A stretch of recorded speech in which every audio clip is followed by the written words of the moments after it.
खबरों के सिलसिले को आगे बढ़ाते हैं नाजरीन। बीबीसी ने दुनिया की बाअसर तरीन खवातीन की फहरिस्त में पाकिस्तान की 2 खवातीन का भी नाम शामिल किया है, जिनमें से एक पैदाइशी तौर पर जिस्मानी माजूर आबिया अकरम है, जिन्होंने आपको बताएं कि अपनी माजूरी को कमजोरी के बजाय ढाल बना लिया और दुनिया के सामने मिसाल बन गई। इस बाहिम्मत खातून से आपको मिलवाते हैं इस रिपोर्ट में।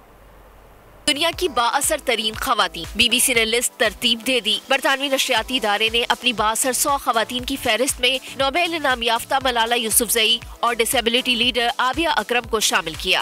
आबिया अकरम जिस्मानी तौर पर माजूर लेकिन बहुत ही बाहिम्मत खातून है। वो 1997 से तालबा स्पेशल टैलेंट एक्सचेंज प्रोग्राम के आगाज से जिस्मानी माजूरी से मुतालिक तहरीक में सरगर्म है। आबिया अकरम पाकिस्तान से दौलत मुश्तरका के कॉमनवेल्थ यंग डिसेबल्ड फोरम के लिए भी नामजद की जाने वाली पहली राब्ताकार हैं। वो पाकिस्तान की पहली खातून हैं जिन्हें बरतानवी यूनिवर्सिटी से शिवरिंग स्कॉलरशिप मिला। Abia Akram national forum of women with disability की बानी भी हैं। आबिया माजूरों के लिए रोशनी की किरण है और आबिया अकरम जैसी बाहिम्मत खवातीन पूरी कौम के लिए मिसाल हैं कि अगर हिम्मत और कोशिश की जाए तो कुछ भी नामुमकिन नहीं है। मुआशरे में अमन के फ़रोग के लिए भी खवातीन का किरदार ख़ास अहमियत का हामिल है। बस ज़रूरत इस अमर की है कि खवातीन को मुनज़्ज़म करके ऐसे मौक़े फ़राहम किए जाएँ जिससे वो मुआशरे में क़याम अमन के लिए मुतहर्रिक किरदार अदा कर सकें। ये कैसे मुमकिन हो सकता है, इसी पर बात करेंगे। आबिया अकरम इस वक्त हमारे साथ मौजूद हैं। आबिया, बहुत शुक्रिया आपके वक्त का। सबसे पहले तो ये बताइएगा कि आपका नाम बीबीसी की 100 खवातीन की फहरिस्त में आया है, आपकी जिद्दोजहद का एतराफ़ किया गया है। आप क्या समझती हैं, आपके लिए कितना बड़ा एजाज़ है?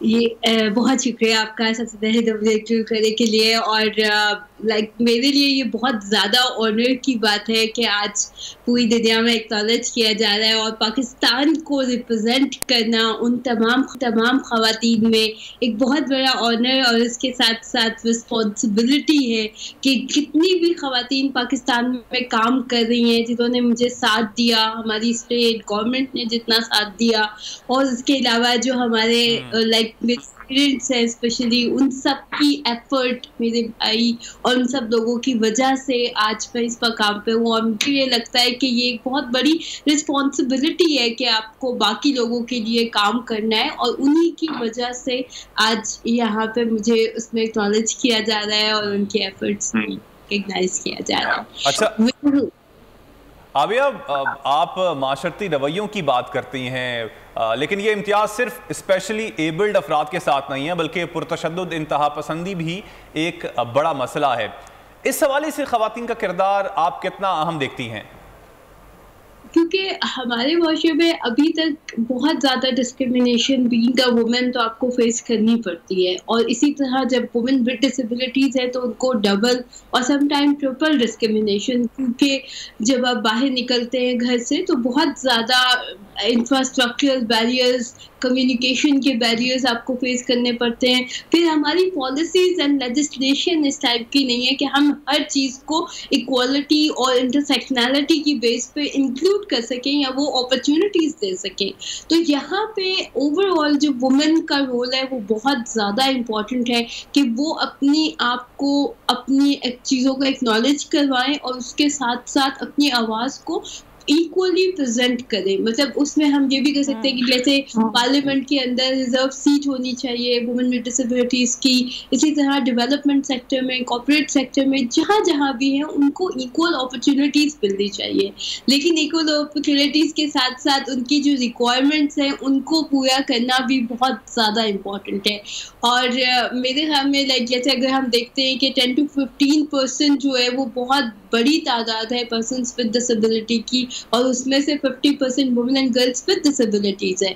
तो उनके राइट्स को आगे लेकर जाने के लिए हमें इस पर्सपेक्टिव पे देखना पड़ेगा कि disability rights are human rights, कि अगर आप उनको इंसान कंसीडर कर रहे हैं बजाय इसके कि हम स्पेशल या डिफरेंटली एबल या इस तरह की टैग्स लगाकर उनको साइड पे कर देते हैं, हमें उन्हें being a person first acknowledge करने की ज़रूरत है और फिर उनकी डिसेबिलिटीज़ है। तो पर्सन्स विद डिसेबिलिटीज़ की अफराद बाहम माजूरी को जो है वो सही टर्मिनोलॉजी यूज़ करना भी बहुत इम्पोर्टेंट है ताकि उनकी आइडेंटिटी को एक्नॉलेज करें। जब हम एक्नॉलेज करेंगे तो ये रास्ते भी होंगे, उनके लिए अपॉर्चुनिटीज़ भी होंगी और वो इक्वली कंट्रीब्यूट कर सकेंगे। ठीक है, आप ये फरमाइएगा कि ऐसा कहा जाता है कि माँ एक मुआशरे को तश्कील देती है, यानी इस हद तक मुआशरे की तश्कील में ख़वातीन का किरदार अहम है, लेकिन इस किरदार का इस तरह हमारे मुआशरे में एतराफ़ नज़र नहीं आता। क्या समझती हैं, इसकी वजह क्या है? उसके लिए हमें एक तो सबसे मैं ये कहती हूँ कि सबसे इम्पोर्टेंट ये है कि ख़वातीन को खुद भी अपनी आवाज़ को काबिल करना चाहिए। यहाँ पे बहुत सारी लेजिस्लेशंस मौजूद हैं जो कि ख़वातीन को प्रोटेक्ट करती हैं।